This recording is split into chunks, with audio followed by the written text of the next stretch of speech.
Hey everybody, welcome back to Our Liberty House. I am Lucas, and this is the fourth video of our seed starting for the year. And we're gonna go over hardening them off and preparing them really to get into your garden. So that's what we're gonna go over today. Let's get started.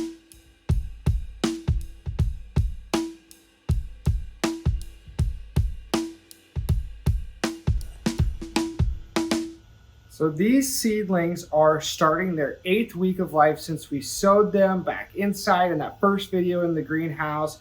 And this is their 2nd week living outside on our patio, and the 2nd week since we've up potted them from those 3-inch cups, into these 5.5-inch pots. And these will be what we keep them in until they get in the ground.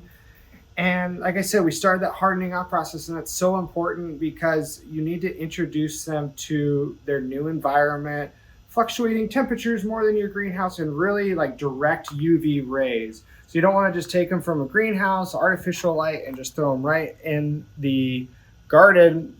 They'll probably survive, but they'll get stunted. They could get diseased. We want to introduce them slowly to real light. So we start, like 2 hours out here in direct sunlight, and then kind of move them into the shade. And then the next day, like 4 hours, and move, eventually. And now they just live out here and get as much sun as they can get. And then we put them on the table at night just for a little bit of extra protection.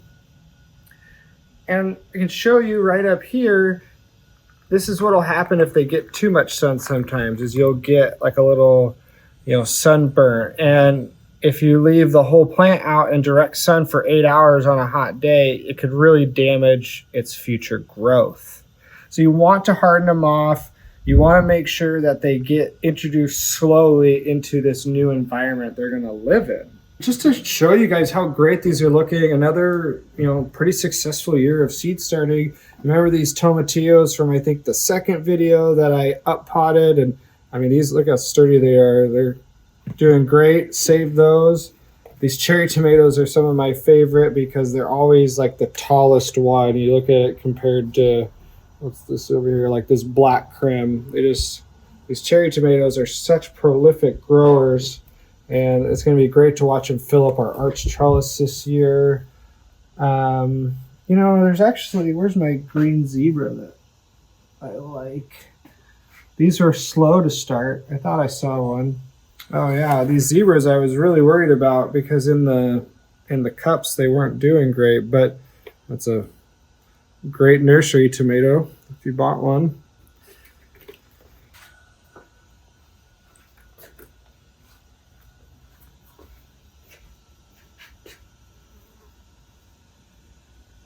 We're just starting our peppers, getting outside, getting a little bit more introduction to that light and more wind, natural environment. And these peppers are great. These shishitos are super tall, and we still have 2 per cup. And I'm not gonna up pot these just for space, and they really, peppers like to hold hands, so this won't affect them. One thing Beth pointed out is you can see this shishito pepper is actually flowering. There's actually a couple, but you can just twist them off, make them worry about growing. It's going to be a long time before, this pepper is able to support any fruit, so it doesn't need to waste energy on flowers. These habanadas are the not spicy habanero, like literally to 0 heat, and they're very slow growers, so you can see how squatty they are.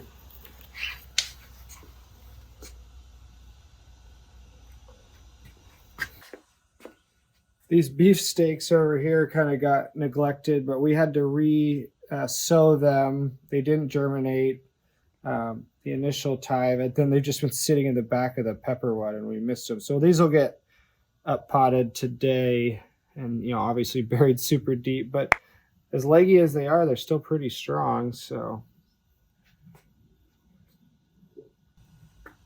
all right, let's walk over to the greenhouse and see our latest starts.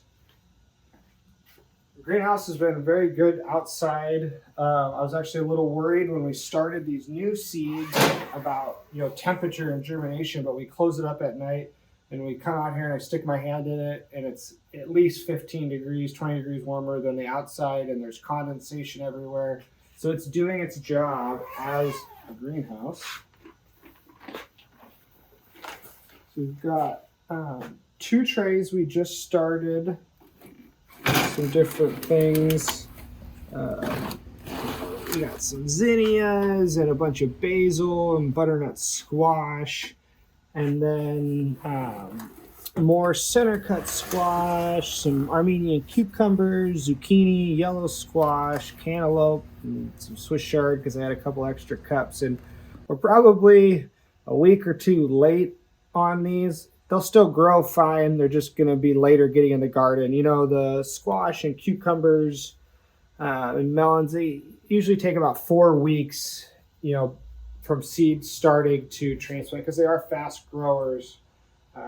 So these will get planted in the middle of April, but they'll live in the greenhouse until then. Hopefully see some more germination here. I think they're just over a week old or less than a week. But the zinnias have germinated. So. Something else to keep in mind when you do up pot, there's more soil. And when you start moving them outside, you know, they're exposed to drier climates, especially here in Sacramento. You know, we live in a dry desert basically. So your watering cycle might need to go up. So it's always a good idea, you know, if you have a water meter, and just check them more frequently to see if you need to water them every, you know, 4 days instead of every 6 days or every 7 days. And then keep up with your fertilizing. Still, when we move them out here, we fertilize them once a week with that liquid fertilizer, and up the watering when needed. Just make sure you double check, because if you went off of a watering schedule from when they're little, it's obviously going to be, you know, they're bigger plants in a different environment now. So double check your watering. And then we'll probably plant these, you know, a week from tomorrow or a week from today.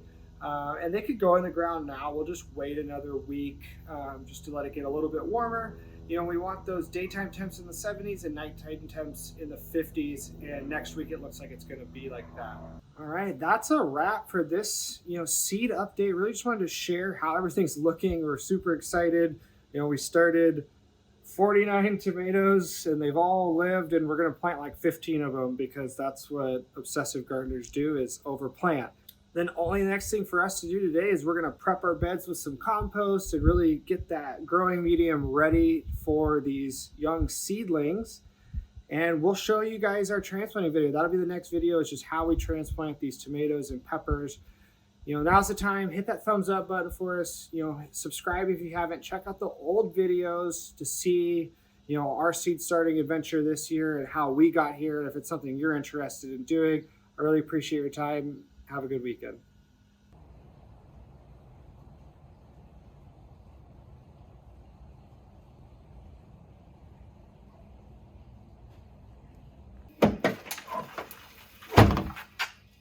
Compost, little PS for the end of the video. This was $25 at the landscaping store.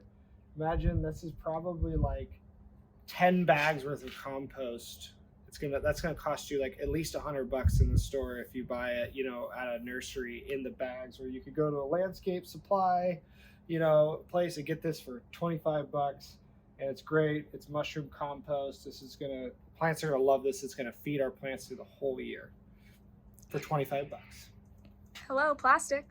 And save on plastic. You know, you think 10 bags of plastic, you know, you're throwing all that away, and this is just a truckload.